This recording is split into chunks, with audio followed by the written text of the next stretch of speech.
आज हम आपको ऐसी एक कहानी से रूबरू कराने वाले हैं जिसमें गरीब भूखे बच्चों को राह दिखाई। एक सूचना पूरी बस्ती में आग की तरह फैल गई थी कि नए मास्टर साहब पढ़ाने आने वाले हैं। कभी कक्षा में नए आने वाले छात्र तक भी यह खबर पहुंच गई थी। जो जहां था शायद वहीं से कक्षा की ओर चल पड़ा। ग्लासगो शहर की सबसे विशाल मलिन बस्ती का वह स्कूल अपने 19 वर्षीय शिक्षक का इंतजार कर रहा था। यह दुर्भाग्य ही है कि ऐसी बस्तियों के ऐसे स्कूलों में कोई शिक्षक आना पसंद नहीं करता है, तो पढ़ाई भी नाम भर के लिए ही होती है और वहाँ पर अशिक्षा गरीबी का सिलसिला दिन और रात चलता रहता है। ऐसे ही एक स्कूल में जब एक युवा शिक्षक पहुँचे तो देखकर हैरान रह गए थे कि क्लास खचाखच भरी हुई थी। कुछ लड़के ऊपर तो कुछ नीचे जमे थे। ऐसी गजब भीड़ भाड़ शिक्षक ने शायद पहली बार देखी थी कि वहाँ पर कक्षा में जगह कम पड़ रही थी। शिक्षक ने किसी तरह खुद को कक्षा में खड़ा किया और छात्रों को देखने लगे। कुछ ही बच्चे थोड़े ठीक नज़र आ रहे थे और कुछ नज़र ही नहीं आ रहे थे। कुछ ने पूरे कपड़े पहने थे और कुछ ने पूरे कपड़े भी नहीं पहने थे। पुराने कपड़ों के साथ गरीबी और मलिनता की बदबू भी वहाँ दिख रही थी और आ भी रही थी। ज़्यादातर बच्चे पहली नज़र में ही बीमार नज़र आ रहे थे। देखने में भूखे लग रहे थे और ऐसे लग रहा था जैसे इन्होंने बहुत दिन से कुछ खाया नहीं है। कुछ चेहरे तो बिल्कुल खोपड़ी तक पहुंच गए थे। शिक्षक उन्हें देखते रहे और गरीबों और ज़रूरतमंदों का ऐसा समूह पहली बार सामने आया जिससे कि बच्चे की आंख में झांको तो केवल लाचारी, गरीबी, भुखमरी और उम्मीद की चमक थी। आंखों में ही उम्मीदें पलती हैं, यह बात हमेशा सच है और आदमी भले दुर्बल होता जाता है लेकिन आंखें उभरती चली जाती हैं। उन उभरती आंखों के साथ ही बच्चा शिक्षक को लगातार निहार रहे थे। हर बच्चे के पीछे कोई ना कोई दुख था जो वो जीवन में झेल रहा था। पहली कक्षा ने ही युवा शिक्षक को अंदर से हिला दिया और इतना बेचैन कर दिया कि वह लड़कों को देखता रहा और अब वह लड़कों को देखता रहेगा तो पढ़ाएगा कैसे, यह उसके दिमाग में चलने लगा। क्या हर भूखे बच्चे से कहा जाए जाओ खाकर आओ, जाओ पूरे कपड़े पहन आओ, कपड़े पुराने हैं, या जिसके कपड़े गंदे हैं तो उससे कहो कि साफ कपड़े पहन कर आओ, तो तुम बीमार लग रहे हो, जाओ किसी डॉक्टर को दिखाओ। ऐसा शिक्षक सोच रहा था।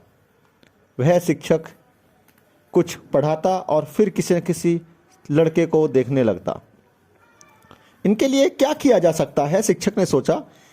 क्या इनके पास इतने पैसे नहीं हैं कि इनकी गरीबी को दूर किया जा सके, इनको पढ़ाने लायक बनाया जा सके? क्या आसपास ऐसी कोई संस्था होगी जो गरीब बच्चों की मदद करने के लिए आगे आए?